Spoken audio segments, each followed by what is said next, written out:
महाराष्ट्र में विधानसभा चुनाव के तारीखों का ऐलान हुआ है। ऐसे में अब सारे दल अपनी अपनी राजनीतिक तैयारी पर जोर देते नजर आ रहे हैं ताकि वे इस चुनाव में ज्यादा सीटों पर जीत हासिल कर सके। ऐसे में देश की दो बड़ी पार्टियां बीजेपी और कांग्रेस महाराष्ट्र में एक दूसरे के सामने सत्ता हासिल करने उतरी है।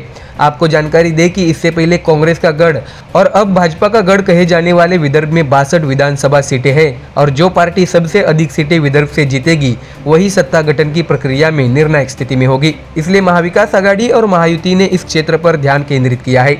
कुछ निर्वाचन क्षेत्रों में एनसीपी अजित पवार, शिवसेना एकनाथ शिंदे का प्रभाव है। हालांकि असली लड़ाई बीजेपी बनाम कांग्रेस की होने की संभावना है। बढ़ती बेरोजगारी, किसान आत्महत्या की समस्या के कारण विदर्भ को औद्योगिक रूप से पिछड़ा कहा जाता है। इस क्षेत्र पर जातिगत राजनीति का भी प्रभाव है। विदर्भ का इतिहास रहा है कि जब इंदिरा गांधी संकट में थी तो विदर्भ के लोगों ने कांग्रेस का समर्थन किया था। 2009 के बाद भारतीय जनता पार्टी ने ओबीसी नेताओं के जरिए इस इलाके में अपनी पकड़ मजबूत करनी शुरू की। आपको बता दें कि विदर्भ में कुल 11 जिले आते हैं और यह पूर्वी और पश्चिमी विदर्भ के नामक दो भागों में विभाजित है। विधानसभा की कुल 62 सीटों में से पश्चिम विदर्भ में कुल 30 सीटें आती है और पूर्वी विदर्भ में 32 सीटें हैं। आपको बता दें कि जिले के अनुसार पश्चिम विदर्भ के बुल्डाना जिले में 7, अकोला जिले में 5, वाशिम में 3, अमरावती में 8 और यवतमाल जिले में 7 विधानसभा सीटें हैं। पूर्वी विदर्भ में नागपुर जिले में 12, चंद्रपुर जिले में 6, वर्धा में 4, भंडारा में 3, गोंदिया में 4 और गढ़चिरौली जिले में 3 सीटें आती है। आपको ये भी बता दें कि 2014 के चुनाव में बीजेपी ने 62 में से 42 सीटें जीती थी। 2014 से 2019 तक देवेंद्र फडणवीस विदर्भ से बीजेपी के नेता महाराष्ट्र राज्य के मुख्यमंत्री थे।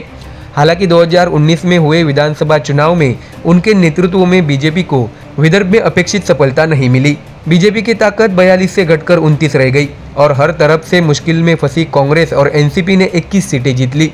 इसमें कांग्रेस की 15 और एनसीपी की 6 सीटें शामिल थी। तो वही उद्धव ठाकरे की सरकार गिरने के बाद राज्य में फिर से बीजेपी के नेतृत्व में महायुति की सरकार बनकर आई। लेकिन राज्य में अशांत राजनीति, बढ़ती बेरोजगारी और कृषि उपज की कीमत के कारण लोगों में इस सरकार के खिलाफ नाराजगी थी। इसका असर 2024 के लोकसभा चुनाव में देखने को मिला। बीजेपी विदर्भ में 10 सीटों में से केवल 3 सीटें जीतने में सफल रही, जबकि महाविकास आघाड़ी ने 7 सीटें जीती। इस आंकड़ों को देखते हुए अनुमान लगाया गया था कि महाविकास आघाड़ी के लिए विधानसभा चुनाव आसान रहेगा। दर्शकों, ध्यान देने वाली खबर ये थी कि लोकसभा में हार के बाद महायुति सरकार द्वारा लिए गए लोकप्रिय फैसले से ग्रामीण इलाकों में तस्वीर बदलती दिख रही है। विदर्भ में ओबीसी मतदाताओं की बहुलता है जिनका झुकाव बीजेपी की ओर है। लोकसभा में ये मतदाता महाविकास आघाड़ी के पक्ष में गए थे। बीजेपी ने फिर से उन्हें पार्टी से जोड़ने की पुरजोर कोशिश शुरू कर दी है। इसके अलावा आदिवासियों और अन्य समुदायों को साथ लेकर चलने के लिए विभिन्न योजनाओं की घोषणा की गई। इस चुनाव में बीजेपी को इसका फायदा होता दिख रहा है। दूसरी ओर महाविकास आघाड़ी के घटक दल कांग्रेस, एनसीपी शरद चंद्र पवार पार्टी और शिवसेना उद्धव बालासाहेब ठाकरे पार्टी ने भी लोकसभा में सरकारी योजनाओं की खामियों को जनता के सामने पेश कर माहौल बनाए रखने की कोशिश की है। इसलिए अब महाविकास आघाड़ी में कांग्रेस ने विदर्भ में सबसे ज्यादा सीटों पर चुनाव लड़ने का फैसला किया है। 2019 में एकजुट शिवसेना ने 4 सीटें जीती थी, उन्होंने 20 सीटों की मांग की है। तो वही एनसीपी ने 6 सीटों पर जीत हासिल की थी, लेकिन वे अब कुछ जगह बदलना चाहते हैं। चूंकि शिवसेना शिंदे गुट की ताकत कुछ निर्वाचन क्षेत्रों तक ही सीमित है, इसलिए उनके लिए मौजूदा विधायकों के अलावा अधिक सीटें हासिल करना मुश्किल है। इसलिए विदर्भ में असली लड़ाई बीजेपी बनाम कांग्रेस होने की संभावना है। ऐसे में दोस्तों, इस विधानसभा चुनाव में 62 सीटों में से जो पार्टी अधिक सीटें जीतेगी वह सरकार गठन में निर्णायक भूमिका निभाने की स्थिति में होगी।